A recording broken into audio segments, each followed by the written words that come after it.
This happened to me sometime in 2017. Be me, working at grocery store, closing cashier shift, night going normally, nothing out of the ordinary. 11 p.m. comes around. Manager and I go to punch out.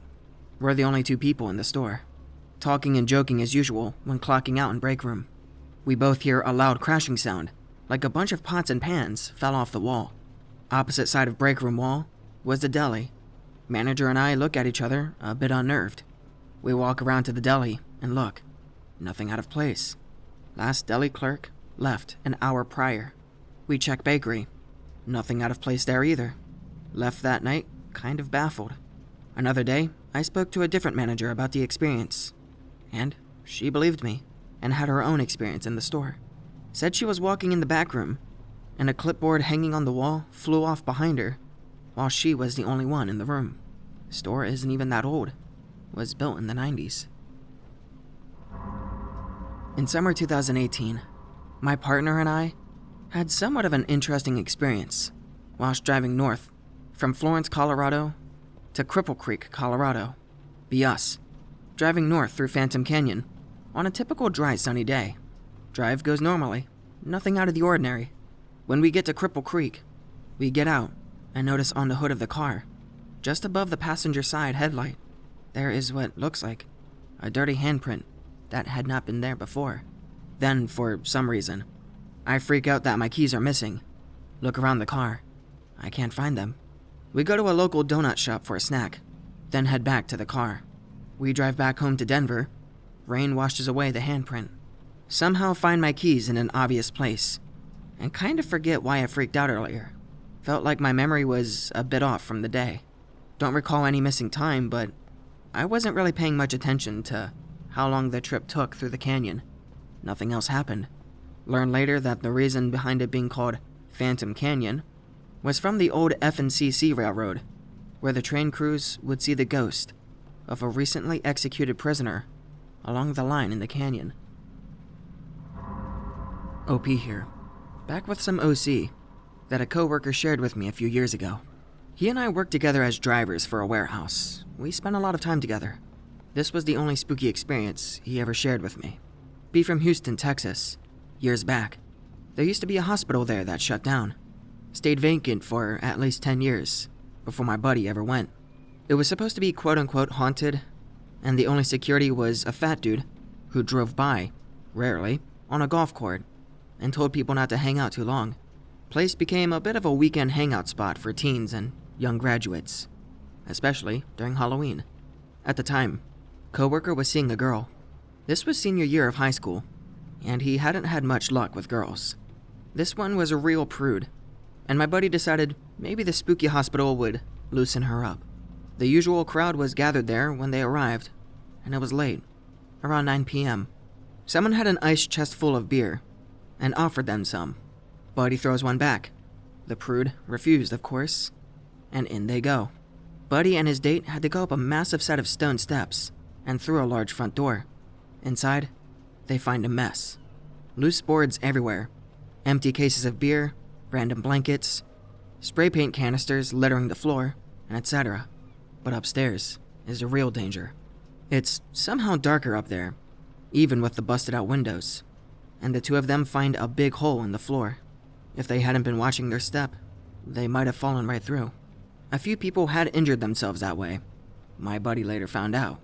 The prude is not loosening up at all by this point, but she is beginning to sidle up close to my buddy, so he's feeling good when suddenly his date gasps, grabs his arm. "I just felt someone touch me," she says. This haunted business is all right, my buddy thinks. He grabs his date close and tells her, "Let's just go check out that one room over there, and then we'll leave." Buddy was just trying to draw out the experience, of course. He didn't know where he was going. Entered some room that looked like nobody had been in it for years. The only place in the entire building where the floor was noticeably coated in dust. None of the usual trash like you saw in the rest of the place. The dust was so thick that they left behind prints, and the room was freezing. My buddy's date began pleading with him to leave. Said she felt static electricity in the air and grabbed my buddy's hand, placed it on her hair. My buddy admitted it felt charged, which did seem a little weird since He didn't feel anything himself. He took her hand and led her out of the room, carefully walked down the steps. By the time they were back at his car, he felt comfortable enough to kiss her. She didn't resist. After that, the two of them got back in their car and drove home. They discussed the experience and laughed over how spooky it was. Only then did my buddy feel free to mention something that he had been afraid to point out at the time. It happened when his date pointed out the static electricity.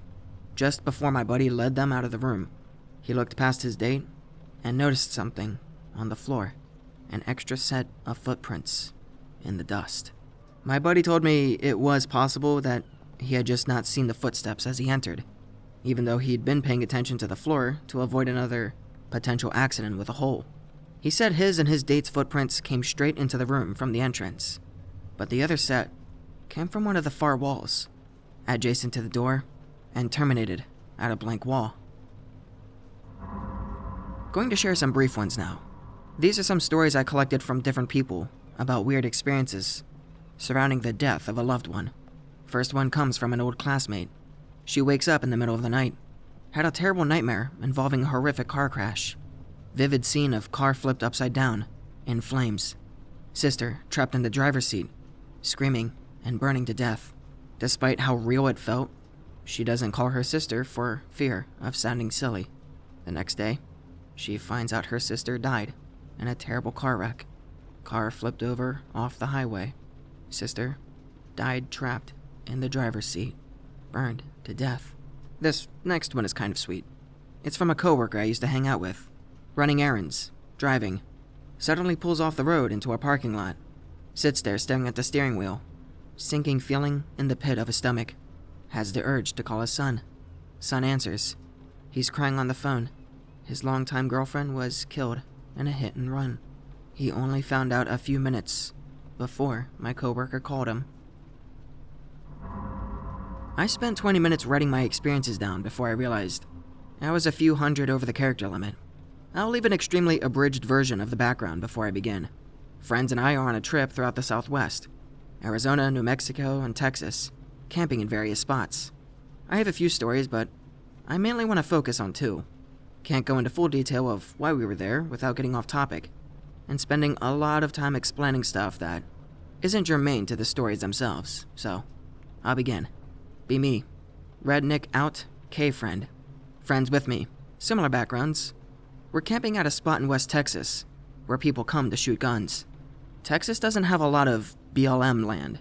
The few bit of anchors that exist are ravaged and completely trashed. We're in one of those such spots. Whatever. Ma Texas and ma redneckisms. Anyway, we're shooting guns all throughout the day. Lighting off fireworks, drinking a little bit. We decided to do target practice at a small hill to the northwest, adjacent to side-by-side trail. Trail isn't large enough for conventional vehicles. Only saw one RZR all day, and it was going opposite direction. Decide it's safe.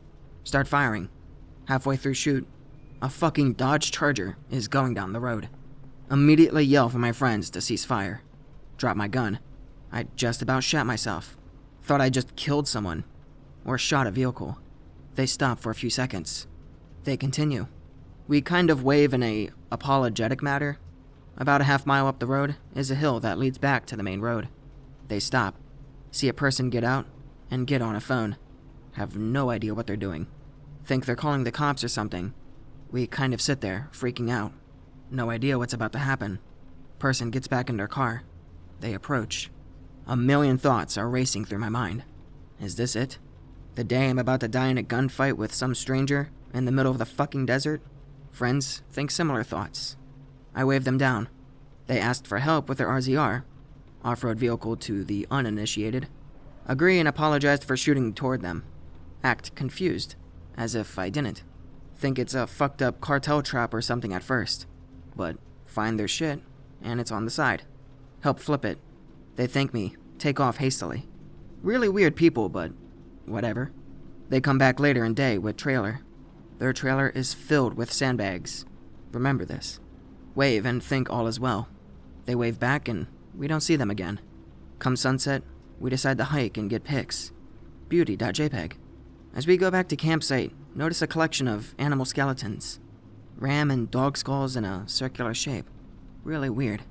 Kinda spooks us 'cause it was close to where we set up camp. We go back to camp.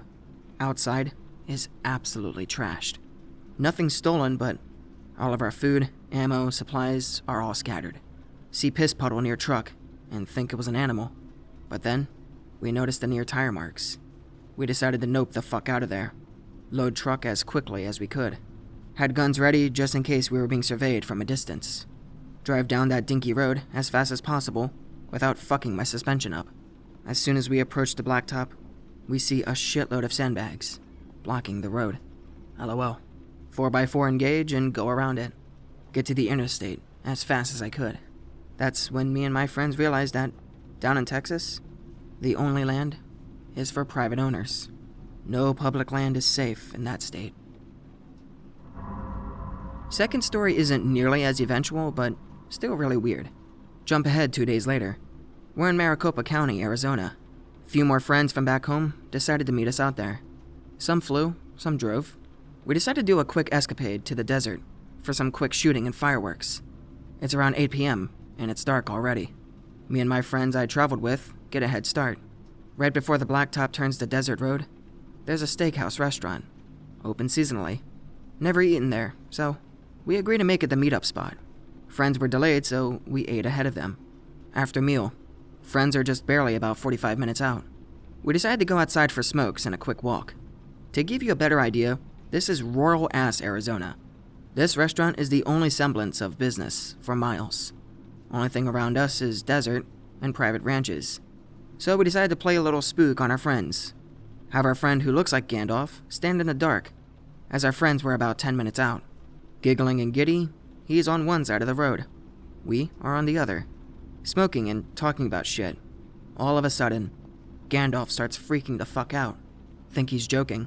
Then he says, "Dude, what the fuck is that?" Point towards the other side of the road. Hard to tell, but looks like a hooded figure and a bonfire. Funnily enough, our friends roll up. They freak the hell out. But at this point, he's equally freaked. So before it got any weirder, I led them deeper in the desert, and it was the funnest night of our lives. I never did honestly figure out what it was. I was semi-delirious from the lack of sleep over those days of travel. Maybe my city slick friend saw his first wild Klansman. I have one. My dad told me this. Have based grandpa. Sadly, he passed away. Before he died, he loved spending time at his cabin. Did some hunting and fishing up there. Spent the lonely hours playing chess by himself. After grandpa dies, dad rummages through the cabin for anything that might be of sentimental or financial values. One thing he leaves behind is grandpa's chess set. It's a cheap one anyway, and it's not worth anything. Dad comes back a few times to check on the cabin. Finds the chess set open, with pieces on it. It's like that each time he visits. Dad thinks it must be squatters, or just some disrespectful campers and hikers, breaking in using the cabin without permission. Decides to spend a week there to scare off anybody who might be using the cabin on the sly. Puts away the chess set. Passes the night there.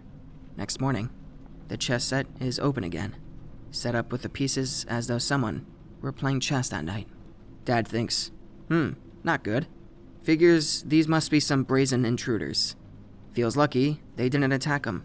He's confused though because he locked the front door, and the back door makes a ton of noise when opened, so he knows he would have heard that. Fast forward to the night. Dad doesn't sleep. Stays up all night by the front door with his gun in his lap. The entire night, his attention is focused out the front window. He isn't worried about the back because, again, he knows he'll hear anyone trying to come in through that door, long before they actually get inside. All night, nothing happens. When morning comes, Dad is ready for some shut-eye. He gets out of his chair, turns around to head to his room, and there, on the table, in the same room he's been sitting in all night, just behind his chair, is the chess set. It's open, with the pieces set up on top. This story of mine has always made me think if I really met whoever was playing basketball with me as a kid. There was no weirdness involved other than some paranormal stuff. Be me, around 2001, 6 years old, at a family gathering out in the countryside. It was cloudy outside, drizzling. Bored.jpg. Go outside with a raincoat and a hat to keep me dry. Eventually stumble upon a basketball court down the road. There was a man in his 30s or 40s playing basketball all by himself. He also had a blue bicycle close by. Hollered at him and asked him if I could join in. He said sure. He gave me the basketball and guided me along. We both had a lot of fun and shared a lot of laughs. 20 minutes passes, and he has to go. Sad.jpg. He told me that maybe one day we'll meet again, and we'll play more basketball. See him get up on his bicycle and go his way. Shout, "Bye!" He shouted bye back. Go back home and find my older sister talking to my parents. Apparently, she also went out and saw me. Apparently just as the man said he had to go. Parents asked me worryingly, "What did you do out in the rain?" I said, "Played basketball with a cool dude." My older sister told my parents that I was out there all by myself. Shocked.jpg.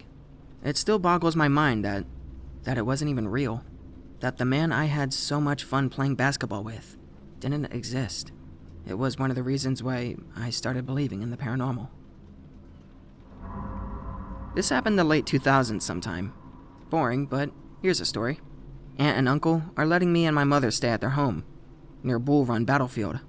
They go on a trip somewhere and leave the house to us two. The house was cheaply built on a hill in the 70s. Technically has 2 stories, but looks like 1 story from the street. Previous owner was a weirdo who would go outside naked to do chores, put lit in the windowsill, hoard stuff, etc. Anyway, uncle is constantly working on remodeling the house. Nothing is ever perfect for my aunt, however. She always has him change stuff. By this time, stairway is in the middle of the house, leading down to the basement floor, which has you turn hard left, down a narrow hallway that leads to a small room with large windows. Adjacent to that room are double sliding doors that lead to the master bedroom, making it a den. One night, past midnight, when my mother and I were sleeping in the master bedroom, I hear what sounded like heavy bootsteps, suddenly, yet slowly, going down the stairway, hear jingling with each step. Not necessarily frozen in fear, but definitely unsettled. Don't say anything to mother, as our backs are turned to each other. She doesn't say anything, so I figure she's asleep. Steps continue until about the middle of the stairway. Nothing afterwards. Next morning, I asked my mother if she heard them last night. She said yes, but she didn't want to scare me. Thought it might have been an invader, but after they stopped abruptly, she thought maybe it was a spirit from the war. A cavalryman. This is the first and only time I personally have experienced anything remotely close to paranormal. I'm still skeptical, as I was young, and I would let my imagination run wild with things because this was during a time when I was first exposed to quote-unquote country living. My mother is also a firm believer in the paranormal, ghosts, crystals, whatever else, and so she's prone to simply explaining any phenomena as supernatural.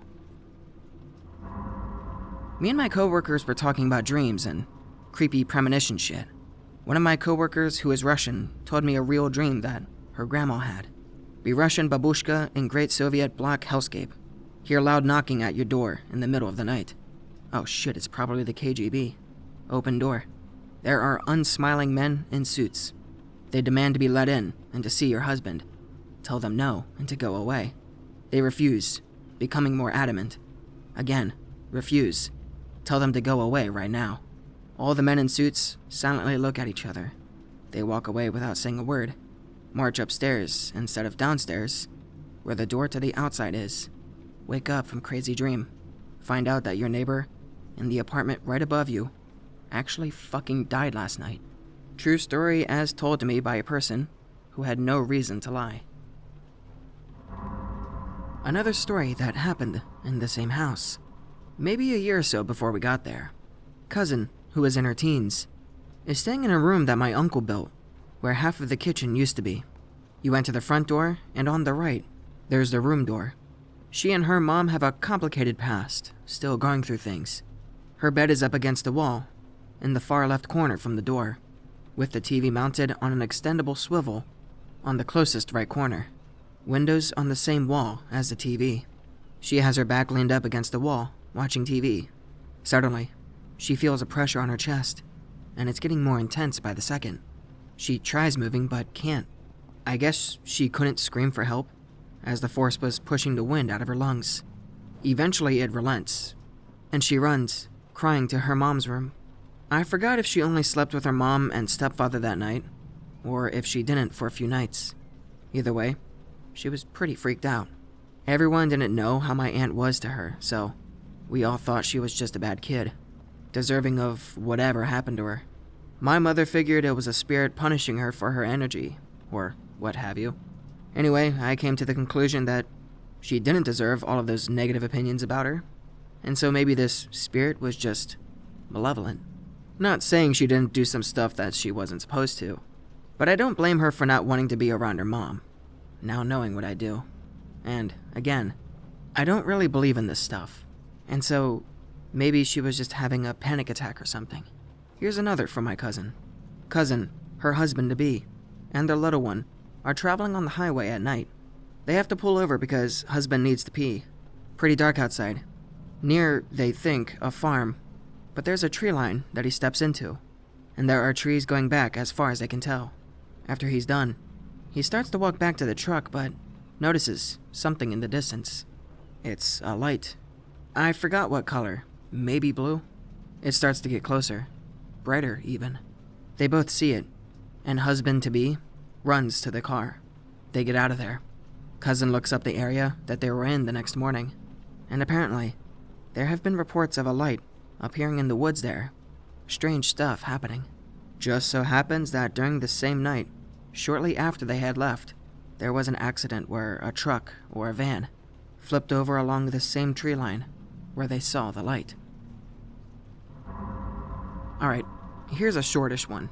Be me, about 10 years old in the early 2000s, hanging out with friend, sleeping over that night. His single mother is Polish and kept a lot of stuff from her old town around her apartment. She goes out to work and leaves us alone, and during a game of Truth or Dare, we end up looking through her closet. We find this weird thing, sort of like a cone of thick brass wire, with a point at the tip and a little chain attached to the other end. The same box we found it in has some notes in Polish, handwritten, and a cross-shaped piece of wood.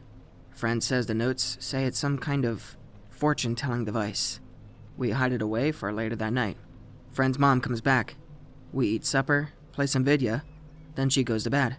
Naturally, we're not asleep, and we pull out the weird pendulum thing. The way it works is that one person pulls the cross on the ground and spins it, while the other closes their eyes and holds the pendulum. Depending on what way the pendulum swings, you get yes, no, or ask again, and I don't know. He holds it first, and I ask a few dumb things to test. Get good answers. We agree to swap every 3 questions.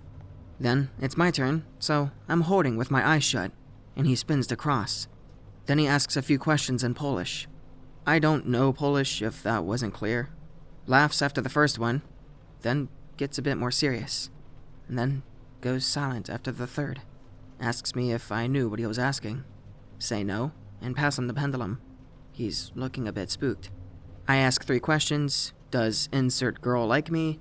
Is God real? Does this really work? Answers are no. Ask again. Yes. Tell my friend he's a dick, and he looks confused. Take the pendulum and close my eyes. 3 more Polish questions. At the end, my friend fucking rips the pendulum out of my hand and shoves it back in the box. We're not doing this anymore. Why not? He won't tell me. Time skip 10 years. We're hanging out and the topic comes up. Okay, why did you want to stop? I don't know how you did it, but you really freaked me out with that shit. I was just holding the thing. You really don't know what I asked? No.